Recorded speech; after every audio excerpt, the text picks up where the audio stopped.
I gotta tell you. Like I had chills. I was like, am I in BTS? I was like, what is this? What is this reaction? I was like, holy.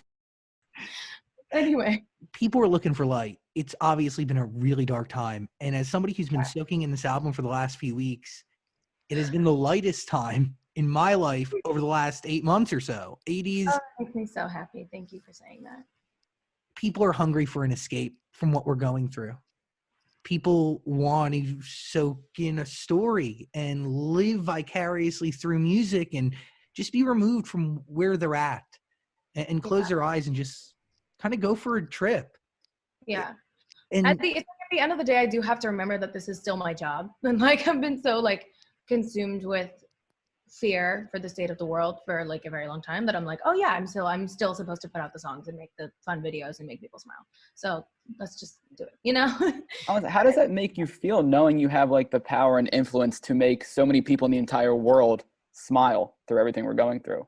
I mean, I forgot that that's what it feels like, and that is in my hands. And when I started talking about the music again, that reaction kind of just like really made me very emotional and very, very grateful, and kind of like I was very emotional that whole couple of days. Like I felt some type of way, and then I listened to the album 300 times because I was like, holy shit, is it good enough? I was like, wait, hold on. And then but yeah, no, it's a really terrifying but also beautiful thing. And I think that's the thing with the internet as well, is like it can be so beautiful, and you can make so many important relationships and friends and fans and see them come together and form important relationships, and it's so beautiful. And then at the same time, you're scared that you're going to see someone misinterpret your work, and you're nervous about that and whatever. So it's a tricky thing, but I am super grateful for them and anyone who gives a shit about what I have to say or sing or write or share. And it's like such a moving thing in my life. Like it makes me like, all right, you know, I need to hang up, you know. I feel like need to go call my therapist. It's overwhelming. Sorry, go on. what goals did you set for yourself, vocally, creatively, personally, before embarking on this process? No, I think the goal for this was to not only continue the story, because I feel like there's a through line with my projects now. I feel like there's a clear, oh, cool, you know, this is a person's life feeling that goes with it. To continue that through line, but also to sing a little more. I think I was very excited to focus on narrative and making fun bops for a little while, and I miss really singing more. I wanted to sing a little more on this one, and it felt nice to be creating from a more healed place, which is nice. I know a lot of people love Thank You Next and want me to always make something like that, I think, but again, I think that I'm happy that that was executed as well as it was, and I'm happy to not be in that kind of pain anymore and to be in a new chapter. So it felt really nice. I think the goal was to create something that felt more vocal and more healed as a reflection of kind of where I am at. And it's been almost 2 years since Thank You Next, so that's really cool, and also a long time for me, I feel like. So I'm grateful that people still care to hear what I have to say. By the way, yours truly is where this story starts, and yeah, for sure. It will take us all the way to Positions. Do you heal and then write the records, or do you only heal after you tangibly it's all simultaneous? And I think that that's kind of like evident when you hear like Off the Table, heading into Safety Net, kind of that like fear about new love, and kind of like terrified that you're going to be the thing that holds this back from being the successful, happy, healthy love, and you know, like, and that your trauma is going to be what contributes, you know. So it's like, I think it kind of is hand in hand. I think the music and the healing go together. And I think that, of course, I had a year and a half without, or, you know, to focus on just the healing and just make a little bit of music here and there throughout the tour, throughout the process, throughout that chunk of time. But yeah, I don't think one can happen without the other for me, which is nice. Shut Up. Why was that the right record to start this album? I think sonically it feels like an intro to me. And also kind of it sets the tone with like, hey, this is the level we're vibrating on. Let's rise above all the, let's celebrate what's good. Let's be who we are and say, shut up and block out all the, because let's embark on a fun, beautiful musical journey and tell everything else to shut up. It's like, I think that was sonically the right choice, and just the message I think is like kind of cute. I don't know. Yeah, And I love the connection between that and the 34-35. It's fun. well, because it's like from a Disney princess. It's the start of this fairy tale love story. Yeah. The strings, by the way, in almost every record on this album really set this beautiful through line from top to bottom.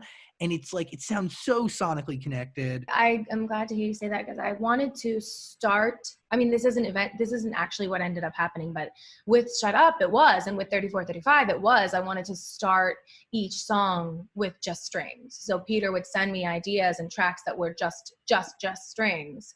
And I wrote to those, and that was how we did it.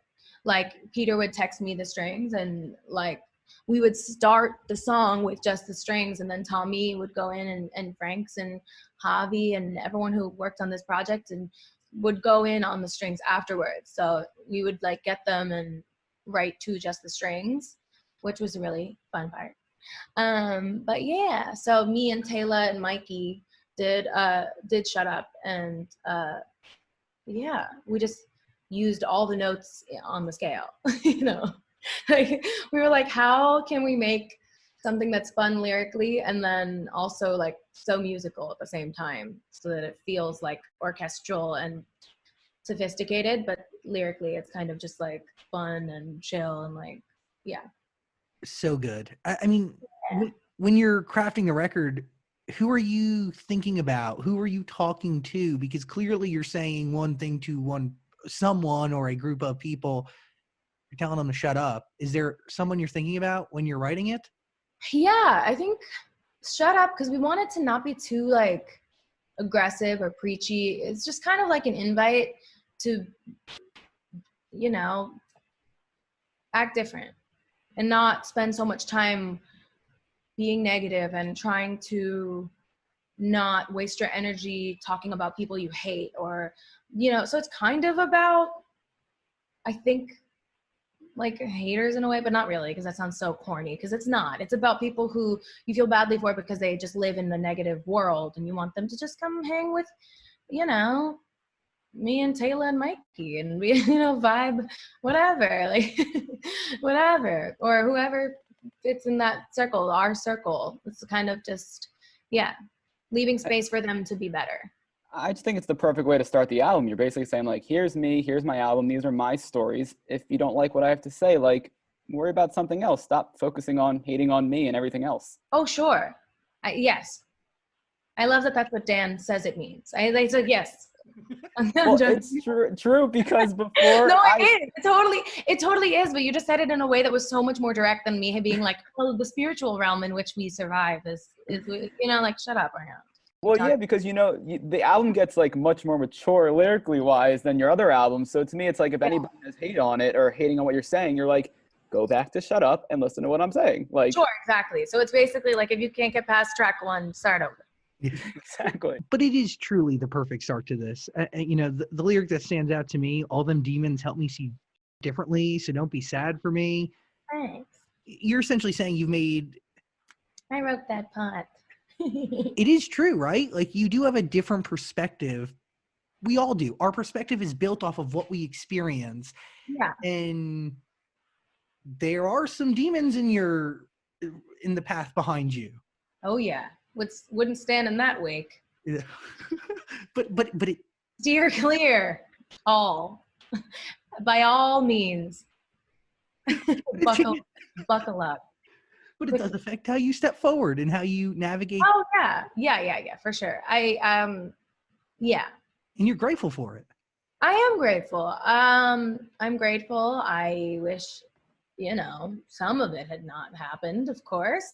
But I think that I am very blessed to have the people in my life that I have, and friends like you, and the escape that is making this stuff. And I do see things a little differently. I think I have a major, like, I have like a level of gratitude just to even be here anymore, that I'm just like, I'm good.